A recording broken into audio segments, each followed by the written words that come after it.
Ukrainian forces have undergone a catastrophic collapse along the entire Donbas frontline, with units retreating in disarray under relentless Russian pressure. Russian forces exploited significant weaknesses in Ukrainian defense positions, leading to one of the most dramatic territorial shifts since the conflict began. The speed of the advance has stunned military observers, with Russian armored columns pushing forward across a broad front and capturing key villages with minimal resistance. Ukrainian commanders are struggling to maintain cohesion among their units, with reports of abandoned equipment and communication breakdown further complicating defense efforts. This rapid development represents a severe blow to Ukraine's defensive capabilities in the region and may necessitate a complete reorganization of their defensive strategy. The collapse comes after months of intense fighting that had already stretched Ukrainian resources to their breaking points. Russian artillery and aerial bombardment have pounded Ukrainian positions for weeks, systematically degrading defensive fortifications before the ground assaults began. The main thrust of the Russian offensive appears focused on splitting remaining Ukrainian force in the Donbas region, potentially setting the stage for an encirclement operation if the advance continues unchecked. Ukrainian troops are falling back to secondary defensive line, but these positions are reportedly less prepared and may not hold against the Russian advance. The situation is particularly dire near the city of Pokrovsk, where Ukrainian forces are desperately trying to establish a new defensive perimeter to prevent a complete breakthrough.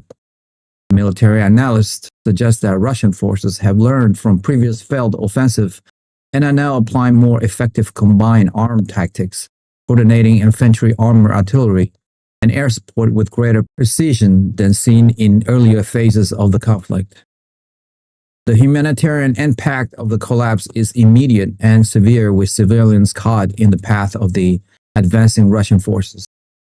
Villages that had remained under Ukrainian control for months are now suddenly under Russian occupation, creating panic among residents who fear the consequences of the takeover. Civilian evacuation efforts have been hampered by destroyed roads and ongoing artillery fire, leaving many trapped in conflict zones. The Ukrainian government has issued urgent appeals for civilians to evacuate, but the rapid pace of the Russian advance has made organized evacuations nearly impossible in many areas. This military disaster represents not just a territorial loss, but a human tragedy unfolding in real time as families are separated and communities are destroyed in the violence. In a significant expansion of the offensive, Russian troops have now pushed beyond the traditional boundaries of the Donbas and broken into the Dnipropetrovsk region, marking a dangerous escalation in the conflict's geographical scope. This movement represents a strategic shift in Russian objectives, suggesting ambition beyond the Donbas region that could threaten deeper parts of Ukraine. The incursion into Dnipropetrovsk is particularly concerning because the region has served as a crucial logistical hub for Ukrainian forces and hosts vital infrastructure. Russian units have reportedly captured several border villages in the eastern part of the region and are pushing toward more populated area. The advance threatened to cut important supply lines that have sustained Ukrainian force in the Donbas for months. The push into Dnipropetrovsk appears to be a multi-pronged effort, with Russian forces attacking from both the east and the southeast directions. This maneuvering suggests sophisticated operational planning aimed at maximizing territorial gains while minimizing resistance.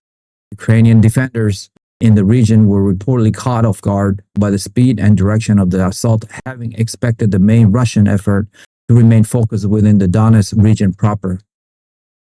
The psychological impact of Russian forces entering a region previously considered relatively secure cannot be overstated, potentially creating panic among civilians who believe themselves to be beyond the immediate front line. The regional administration has declared a state of emergency and called for civilian calm while urging military-aged men to report for duty. Military experts are particularly concerned about the potential for Russian forces to advance toward the Dnipro River, which would provide a natural defensive line and make any Ukrainian counteroffensive extremely difficult. The capture of territory in Dnipropetrovsk region also brings Russian forces closer to critical energy infrastructure and industrial centers that have thus far remained operational despite the conflict. Russian occupation of these areas would further cripple Ukraine's economy and military capacity. The Ukrainian military is reportedly rushing reinforcement to the region, but these units may arrive too late to prevent significant Russian gains. This development fundamentally alters the strategic pictures of the conflict and suggests that Russia may be attempting to secure a much larger portion of eastern Ukraine than previously anticipated. The human cost of the Russian advance is most acutely felt in the numerous villages that have fallen under Russian control in recent hours. These small communities, many of which had endured years of conflict while remaining under Ukrainian control, are now experiencing the terrifying reality of Russian occupation. Reports from the ground indicates that Russian forces are moving methodically from village to village, clearing any remaining resistance before moving onward to the next objective. The capture of these settlements provides Russian forces with strategic foothold that allow them to bring forward artillery and supplies to support further advances. Each village taken represents another piece of territory permanently lost to Ukrainian control and another community subjected to Russian authority. The tactics employed by Russian forces in these village assaults appear to follow a consistent patterns of intense artillery bombardment followed by armored vehicle advancing along multiple approach routes while infantry mop up remaining resistance. This methodical approach has proven effective against Ukrainian defenders who are often outgunned and lacking adequate artillery ammunition of their own. In many cases, Ukrainian troops have made the difficult decision to withdraw from villages rather than risk encirclement and destruction trading territory for the preservation of their limited forces. The fall of these villages has severed local communication routes and disrupted the civilian infrastructure that sustained both residents and military units operating in the area. The rapid succession of village captures demonstrates the overwhelming firepower advantage currently enjoyed by Russian force. For civilians remaining in these villages, the arrival of Russian troops brings uncertainty and fear. Previous patterns of Russian occupation have included filtration camps, forced conscription, and suppression of Ukrainian identity, creating powerful incentive for residents to flee ahead of the advancing force. However, many elderly or impoverished residents lack the means to evacuate, leaving them trapped under the new occupation. There are already concerning reports of civilian casualties during the assault on these villages, though verification remains difficult due to communication blackouts imposed by Russian force. The humanitarian situation in newly captured villages is rapidly deteriorating, with limited access to food, clean water, and medical supplies, creating a crisis that may worsen in the coming days. International aid organizations are struggling to respond to the rapidly changing front lines. The Ukrainian military is attempting to mount a coordinated response to the dramatic Russian advance, but face significant challenges in stabilizing the situation. Commanders are trying to establish new defensive lines while dealing with disorganized retreats and equipment loss. The speed of the Russian advance has disrupted Ukrainian command and control system, making coordinated counteractions difficult to execute. Ukrainian reserves are being rushed to the front, but these units may be entering combat in piecemeal fashion rather than as part of a coherent defensive plan. The loss of experienced soldiers and officers during their retreat represents a blow to Ukrainian military capacity that cannot be quickly replaced. Artillery ammunition shortage continues to plague Ukrainian defenders, limiting their ability to disrupt Russian advance with counter-battery fire or aerial denial. Western military assistance has been delayed by political dispute in donor countries, creating critical gaps in Ukrainian capabilities at the worst possible moment. The widespread use of Russian aerial munitions, particularly glide bombs that can be dropped from a safe distance, has made Ukrainian defensive position increasingly untenable. Ukrainian forces lack adequate air defense coverage across the entire front, allowing Russian aircraft to operate with relative impunity in many sectors. These material disadvantages have compounded the tactical difficulties created by the surprise and speed of the Russian offensive. Despite these challenges, Ukrainian units continue to offer resistance where possible, fighting delaying actions to allow for the establishment of new defensive positions for the West. The military leadership is likely considering strategic options that may include trading territory for time until additional Western assistance can arrive.